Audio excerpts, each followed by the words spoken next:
Hi, Freddie. I'm going to do chapter number 3 in our Harry Potter's book. And for our second session, the homework, um, your teacher wants us to take a moment and to think about what you've learned. What new information did you get from this chapter? Are we finding out more information about the characters? Are we finding out more things about the setting? Um, uh, yeah. What did the main character make a discovery? Are we going to find out there? Um, did you learn something new about the characters? Uh, just jot down a couple different things and put it in a post-it note and stick it in your book so that we could, when it comes time to do your response, we can actually, um, that can actually help you. Okay, so I'm going to get started reading. It's not that long of a chapter, a little longer than the first two, but let's get going, okay?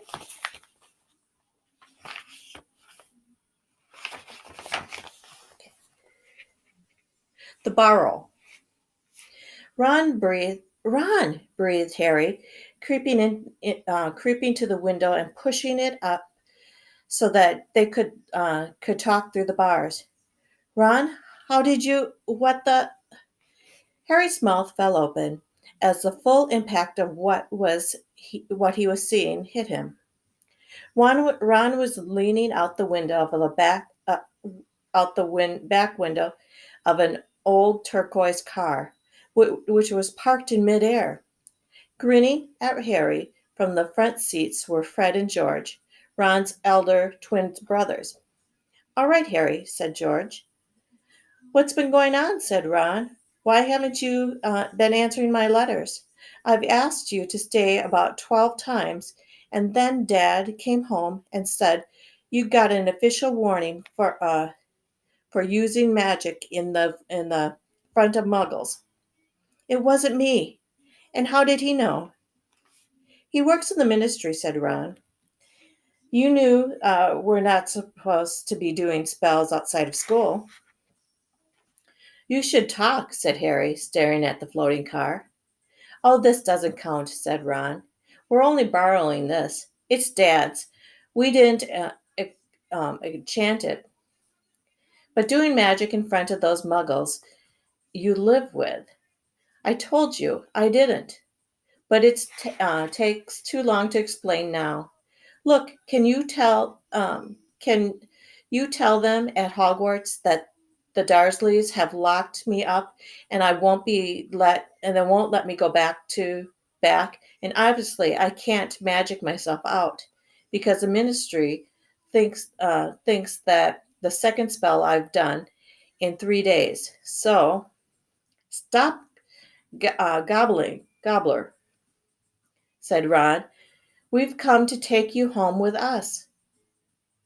"But you can't magic me out either."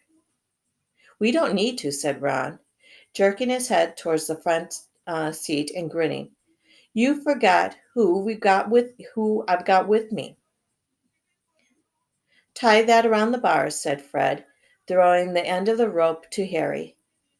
"If the Dursleys wake up, I'm dead," said Harry as he tied the rope tightly around the bar, and Fred revved up the car. "Don't worry," said Fred, "and stand back." Harry moved back into the shadows and next to Hedwig, who seemed to be realizing how important this was and kept still and silent. The car revved louder and louder, and suddenly, with a screeching noise, the bars were pulled clean out of the windows as Fred drove straight up into the air. Harry ran back to the window to see the bars dangling a few feet from the ground. Panting, Ron hoisted them up into the car. Harry listened anxiously, but there was no sound from the Dursleys' bedroom. Then the bars were safely in the back seat with Ron. Fred reversed the car as close as possible to Harry's window. "Get in," Ron said. But all my Hogwarts stuff, my wand, my broomstick, where is it? Locked in the cupboard under the stairs, and I can't get out of this room. No problem, said George from the front passenger seat. Out of the way, Harry. Fred and George climbed cat-like through the window into Harry's room. You had to hand it to him though, Harry, as George took an ordinary hairpin from his pocket and started to pick the lock. A lot of wizards think it's a waste of time knowing this sort of muggle trick, said Fred. But I feel that we're still worth learning, even if it's a bit slow. There was a small click, and the door swung open. So, we'll get your trunk. Grab anything you need from your room and hand it out to Ron, whispered George. Watch out from the bottom stairs. It creaks, Harry whispered, back as the twins disappeared into the dark landing. Harry dashed around his room, collecting things and passing them out of the window to Ron. Then he went to help Fred and George heave his trunk up the stairs. Harry heard Uncle Vernon cough. At last, panting, they reached the landing. They carried the trunk through Harry's room to the open window. Fred climbed back into the car and pull with Ron, and Harry and George pushed from the bedroom side. Inch by inch, the trunk slid through the window. Uncle Vernon coughed again. A bit more, panted Fred, who was pulling from the inside the car. Oh, good! One good push. Harry and George threw their shoulders against the trunk, and it slid out the window into the seat of the car. Okay, let's go, whispered George. But as Harry climbed into the windowsill, there came a sudden loud screech from behind him, followed immediately by a thunder of Uncle Vernon's voice. What the ruddy howl! I've forgotten Hedgewood. Harry tore back across the room as the landing light clicked on. He snatched up Hedgewood's cage, dashed to the window, and passed it out to Ron. He was scrambling back into the chest of drawers when Uncle Vernon hammered on the unlocked door and crashed open. For a split second, Uncle Vernon stood framed in the doorway. Then he let a bellow like an angry bull and dived at Harry, grabbing him by the ankle. Ron, Fred, and George seized Harry's arms and pulled as hard as they could. Petunia! Roared Uncle Vernon. He's getting away! He's getting away! But the Weasley gave a gigantic tug, and Harry's leg slid out of Uncle Vernon's grasp. Harry was in the car. He slammed the door shut. Put your foot down, Fred, yelled Ron, and the car shot suddenly towards the moon. Harry couldn't believe it. He was free. He rolled down the window, the night air was whooping in his hair, and looked back at the shrinking rooftops of the Privet Drive. Uncle Vernon, Aunt Petunia, and Dudley were all hanging dumbstruck as Harry's window. See you next summer, Harry yelled. The Weasleys roared with laughter, and Harry settled back in his seat, grinning from ear to ear. Let Hedwig out, he told Ron. She can fly behind us. She hasn't had a chance to stretch her wings for ages. George handed the hairpin to Ron, and a moment later, Hedgewood soared joyfully out of the window to glide alongside of them like a ghost. So what's the story, Harry? Said Ron impatiently. What's been happening? Harry told them all about Doobie, the warning he'd given Harry, and the fiasco of the violet pudding. There was a long, shocked silence when he finished. Very fishy, said Fred finally. Definitely dodgy. agreed George. So he wouldn't even tell you who's supposed to be plotting all this stuff? I didn't think he could, said Harry. I told you, every time he got close to letting something slip, he started banging his head against the wall. He saw Fred and George look at each other. What? You think he was lying to me? Said Harry. Well, said Fred, put it that way. House elves have got powerful magic of their own, but they can't usually use it without their master's permission. I reckon old Doobie was set to stop you coming back to Hogwarts. Someone's idea of a joke. Can you think of anyone at school with a grudge against you? Yes, said Harry and Ron together instantly. Draco Malfoy, Harry explained. He hates me. Draco Malfoy, said George, turning round. Not Lucas Malfoy's son. Must be. It's not a very common name, is it? Said Harry. Why? I heard Dad talking about him, said George. He was a big supporter of you know who. And when you know who disappeared, said Fred, craning around to look at Harry, Lucas Malfoy came back saying he'd never meant any of it. Load of dung. Dad reckons he's right in you know who you know who's inner circle. Harry had heard those rumors of Malfoy's family before, and they didn't surprise him at all. Malfoy, maybe Dudley Darsley, looked like a kind of thoughtful and sensitive boy.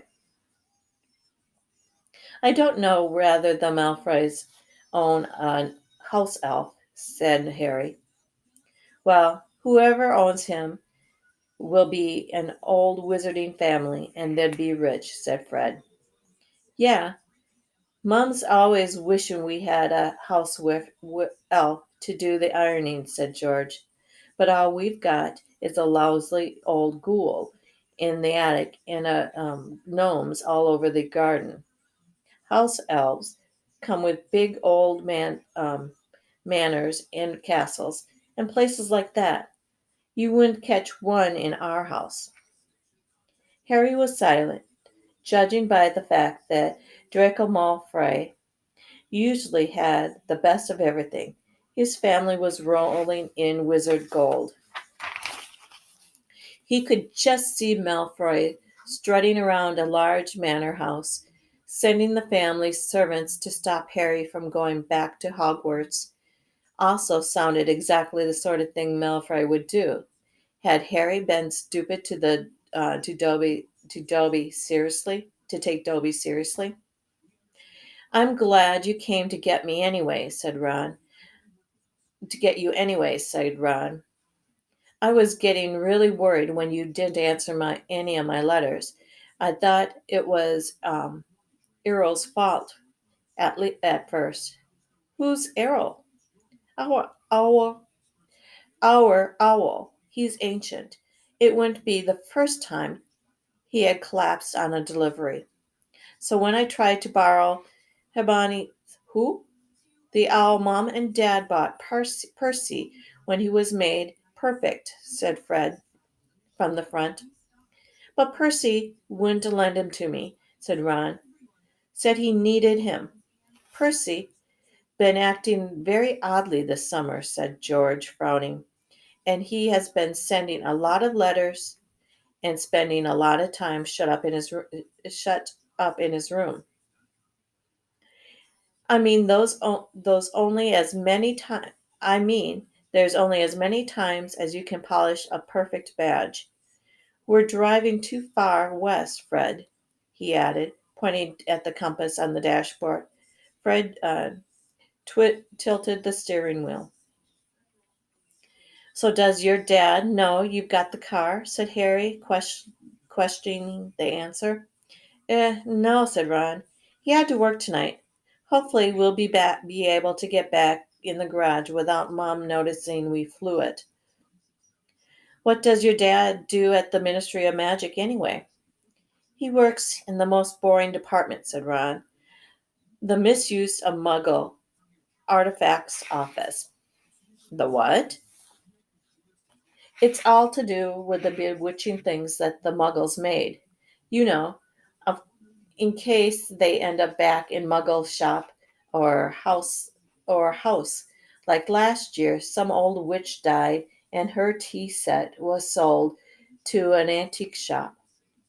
This Muggle woman bought it, took it home, and tried to serve her friends tea in it. It was a nightmare.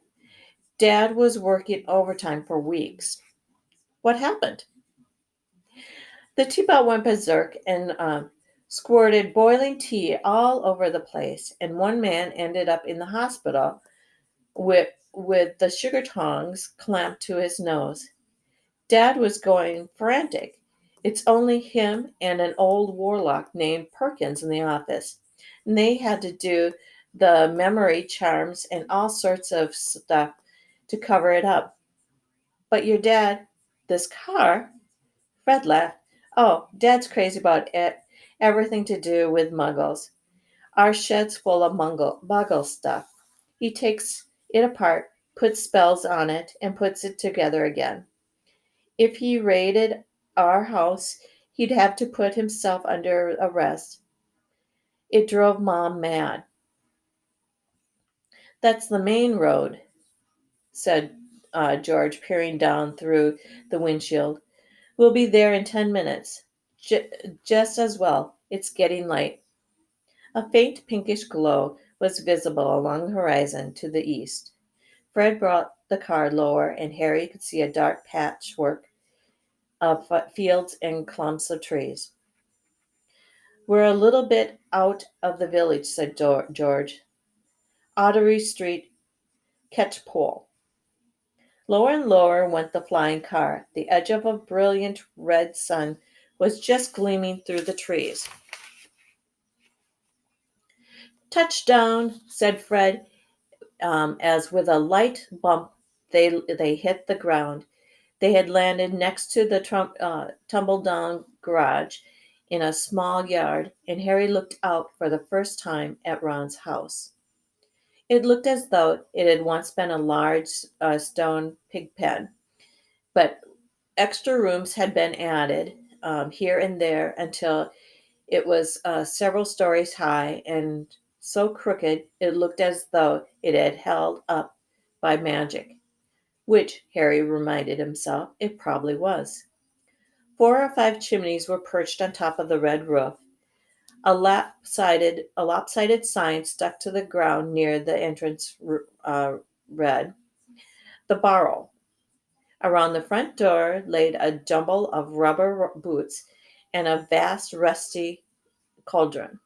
Several fat brown chickens were pecking their way around the yard. It's not much, said Ron. It's wonderful, said Harry happily, thinking of Peverett Drive. They got out of the car. Now we'll go upstairs really quietly, said Fred, and wait for Mum to call us for breakfast. Then, Ron, you can go bounding downstairs going, Mom, look who turned up in the night. And she'd be all too pleased to see Harry, and no one need ever know we flew the car. Right, said Ron. Come on, Harry. I sleep at the top. Ron had gone a nasty green color, his eyes fixed on the house. The other three wheeled around. Mrs. Weasley's was marching across the yard, scattering the chickens, and for a short, plump, kind-faced woman, it was remarkable how much she looked like a saber-toothed tiger. Oh, said Fred. Oh, dear, said George. Miss Weasley came to a halt in front of them, her hands on her hips, staring from one guilty face to the next. She was wearing a flowered apron and a wand sticking out of its pocket. So, she said. Morning, Mom, said George, in what he clearly thought was a jilty, whining voice. Have you any idea how worried I've been? Said Miss Weasley in a deeply whisper. Sorry, Mom, but see, we had to. All three of Mrs. Weasley's sons were taller than she was, but they cowered at her rage that broke over them. Beds empty, no note, car gone. Could have crashed. Out of my mind with worry. Did you care? Never as long as I've lived. You wait until your father gets home. We'll never have trouble like this from we never had trouble like this from Bill and Charlie and Percy. Perfect Percy, muddled Fred. You could do with taking a leaf out of Percy's book, yelled Miss Weasley, probing a finger in Fred's chest. You could have died. You could have lost your father his job. It seems to go on for hours. Miss Weasley had shouted herself hoarse before she turned on Harry, who backed away. I'm very pleased to see you, Harry, my dear, she said. Come in and have some breakfast. She turned and walked back to the house, and Harry, after a nervous glance at Ron, who nodded eagerly, followed her. The kitchen was small and rather cramped. There was a scrubby-looking wooden table and chairs in the middle. Harry sat down on the edge of his seat, looking around. He had never been in a wizard's house before. The clock on the wall opposite him had only one hand and no numbers on it. Written around the edge of the things like time to make tea, time to feed the chickens, and you're late. Books were stacked three deep on the mantelpiece. Books with titles like Charm Your Own Cheese, Enchantment in Baking, and 1 Minute Feast. It's magic, and unless Harry's eyes were deceiving him, an old radio next to the sink had just announced that coming up was Witching Hour, with the popular singing songstress Celeste Warbeck. Mrs. Weasley was chattering around, cooking breakfast a little haphazardly, throwing dirty looks at her sons as she threw sausages in the frying pan. Every now and then she muttered things like, Don't know what you were thinking of, and never could have believed it. I don't blame you, dear, she assured Harry, tipping 8 or 9 sausages onto his plate. Arthur and I have been worried about you too. Just last night we were saying we'd come and get you ourselves if you hadn't ridden back to Ron by Friday. But really, she was now adding 3 fried eggs to his plate. Flying in an illegal car halfway across the country. Anyone could have seen you. She flickered her wand across casually at the dishes in the sink, which began to clean themselves, clattering gently in the background. It was cloudy, Mom, said Fred. You keep your mouth closed while you're eating, Mrs. Weasley snapped. They were starving him, Mom, said George. And you? Said Miss Weasley. But it was with a slightly softened expression she started cutting Harry's bread and buttering it for him. At that moment, there was a diversion in front in the form of a small, red-headed figure in a long night dress who appeared in the kitchen, gave a small squeal, and ran out again. Jenny, said Ron in an undertone to Harry, my she's talking about you all summer.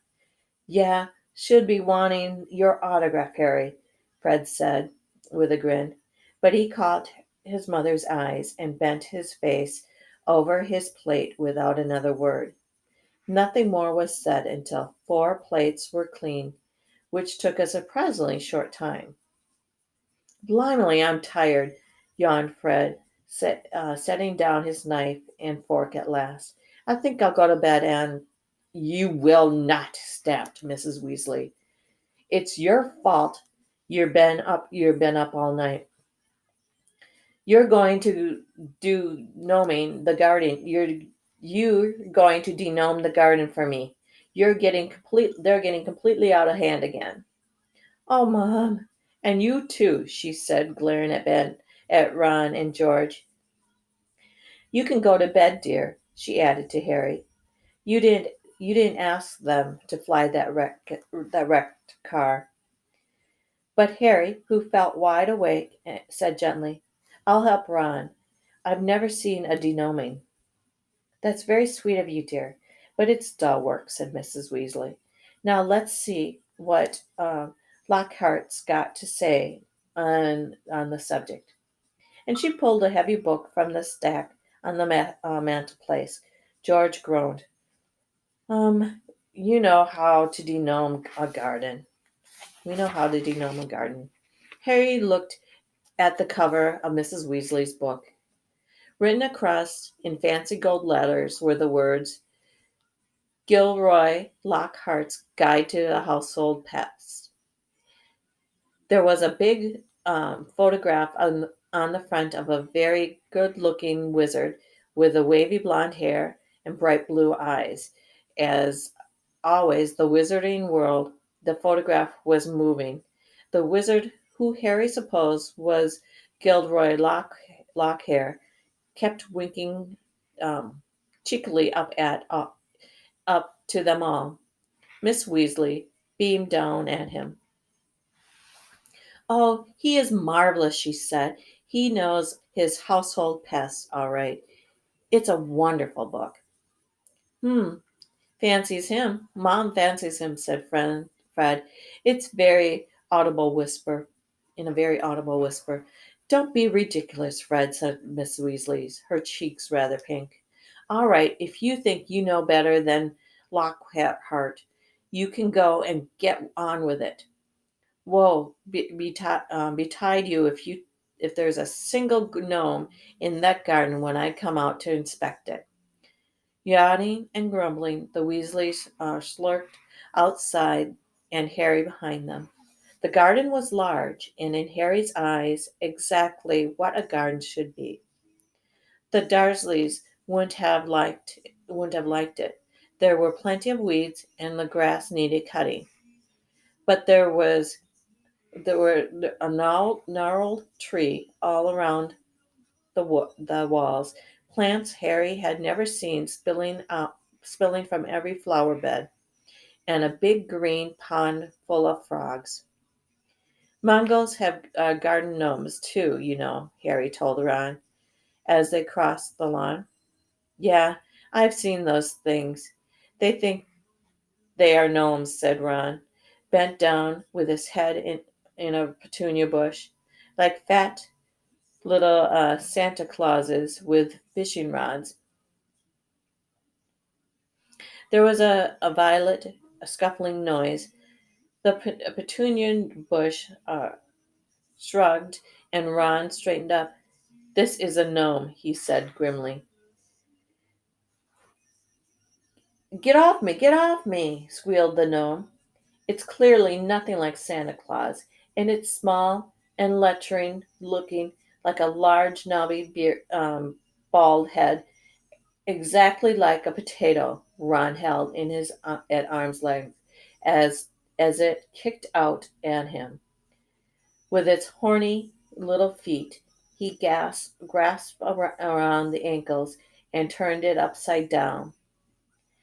This is what you have to do, he said.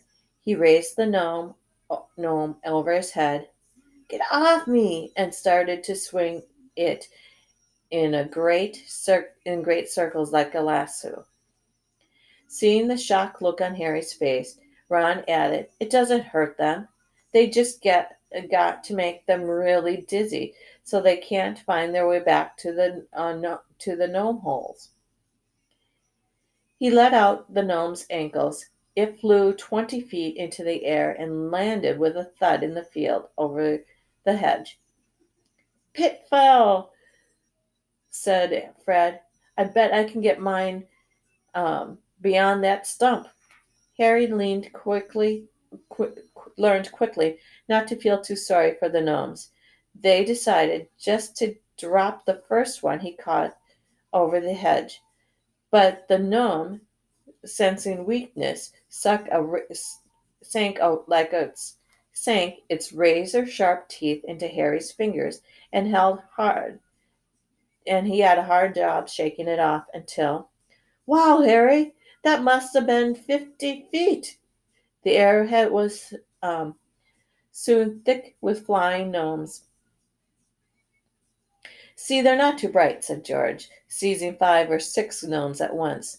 "The moment they know that the denoming's going on, they storm up to take a look. You'd think they'd learned by now just to stay put." Soon the crowd of gnomes in the field started walking around in a straggly lines, their little shoulders hunched. "They'll be back," said Ron, as they watched the gnomes disappear into the hedge on the other side of the field. "They love it here. Dad's too soft with them. He thinks they're funny." Just then the front door slammed. "He's back," said George. "Dad's home." They hurried through the garden and back into the house. Mr. Weasley was slumped in the kitchen chair with his glasses off and his eyes closed. He was a thin man, going bald, but the little hair he had was red as any of his children's. He was wearing a long green robe, which were dusty and travel worn. "What a night!" he muddled, gra- uh, grabbing for the teapot as they all sat down around him. "9 raids, 9, and the old Mandador's Fletcher uh, tried to put a hex on me when I had my back turned." Mr. Weasley took a long gulp of tea and sighed. "Find anything, Dad?" said Fred eagerly. "All I got were a few shining door keys and a biting kettle," yawned Mr. Weasley. "There was some pretty nasty stuff that wasn't my department, though." Mortlake had taken away from questioning about some extremely odd ferrets, but a committee on external charms, thank goodness. "Why would anyone bother making door keys shrink?" said George. "Just muggle baiting," sighed Mr. Weasley. "Sell them a key that keeps shrinking to nothing so they never find it when they need it. Of course, it's a kind of hard to convince anyone because no muggle would admit that their key keeps shrinking. They'll insist they just keep losing it.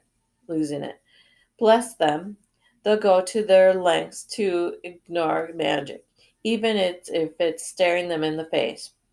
But the thing our lot has taken to enchanting you wouldn't believe. Like cars, for instance." Miss Weasley had appeared, holding a long poker-like sword, as Mr. Weasley's eyes jerked open. He stared guiltily at his wife. "Cars? Molly, dear?" "Yes, Arthur, cars," said Miss Weasley, her eyes flashing. "Imagine a wizard buying a rusty old car and telling his wife all he wanted to do was to take it apart to see how it worked, while really he was enchanting it to make it fly." Mr. Weasley blinked. "Well, dear, I think I'd find that he'd be quite quit within the law to do that, even if he maybe would have done better to tell his wife the truth. There's a loophole in the law, you'll find. As long as he wasn't intending to fly the car, the fact that the car could fly wouldn't." Arthur Weasley You made sure there was a loophole when you wrote that law, shouted Mrs. Weasley, just so you could carry on tinkering all with all that muggle rubbish in your shed. And for your information, Harry arrived this morning in a car that intended to fly. You weren't intending to fly. Harry? Said Mr. Weasley blankly. Harry who? He looked across, saw Harry, and jumped. Good Lord, it's Harry Potter. Very pleased to meet you. Ron's told us so much about you. Your sons flew that car to Harry's house and back last night. Did you really? Said Mr. Weasley eagerly. Did it go all right? I mean, he flattened as sparks flew from Miss Weasley's eyes. That that is very wrong, boys. Very, very wrong indeed. Let's leave them to it, Ron muttered to Harry as Miss Weasley's swelling like a bullfrog. Come on, I'll show you my bedroom. They slipped out of the kitchen and down the narrow passageway to an uneven staircase, which wound its way zigzagging up through the house. On the third landing, a door stood ajar. Harry just caught sight of a pair of bright brown eyes staring at him before it closed in a snap. Jenny, said Ron, you don't know how weird it is for her to be this shy. She never shuts up normally. They climbed two more flights until they reached the door with a peeling paint and a small plaque on it that said Ronald's room. Harry stepped in, his head almost touching the sloping ceiling, and blinked. It was like walking into a furnace. Nearly everything in Ron's room seemed to be a vivid shade of orange. The bedspread, the walls, even the ceiling. Then Harry realized that Ron had covered nearly every inch of the shabby wallpaper with posters of the same seven witches and wizards, all wearing bright orange robes, carrying broomsticks, and waving energetically. Your cribbage team, said Harry. The Tully Cannons, said Ron, pointing at the orange bedspread, which was embossed with two giant big C's, black C's, and a speeding cannonball. Ninth in the league. Ron's school spell books were stacked untidily in the corner, next to a pile of comics that seemed to be the adventures of Martin, Meggs, and the Mad Muggle. Ron's magic wand was laying on top of a fish tank filled of frogs sprawn into the windowsill next to his fat gray rat, Scrabbers, who was snoozing in a patch of sun. Harry stepped over a stack of self-shuffling playing cards on the floor and looked out the tiny window. In the field, far below him, he could see a gang of gnomes sneaking one by one back through the Weasley's hedge. Then they turned to look at Ron, who was watching him almost nervously as though waiting for his opinion. It's a bit small, Ron said quickly. Not like the rooms you had with the muggles. And I'm right underneath the gall of the attic. He's always banging on the pipes and groaning. But Harry, grinning widely, said, This is the best house I've ever been in. Ron's ears went pink. That was a good book, eh? A good chapter, I should say. We actually learned a couple new things. We learned that, all about Ron's. We learned more about Ron's family. We also learned more about Ron's house, where he lived, the yards and stuff. We learned about gnomes. All those elf-like little creatures that we have, statues that we have all over, that people have them all over in the yards. Well, in where Ron lives, they're actually real. and they actually do mischievous stuff. Um, and so they need to get rid of them all the time. We think that they just stand there, that they're a statue, that they stand there and do nothing. But I guess in their world, they actually do more. And we also learned a little bit more about Jenny, Ron's sister, on how she's normally extremely talkative, but obviously is very shy about around Harry Potter. And then we also learned more about Harry's family, like his dad, and even the two twins. We learned a little bit more on. Um, so it was a really informational chapter, and hopefully you can come up with a few of your own that you can think about.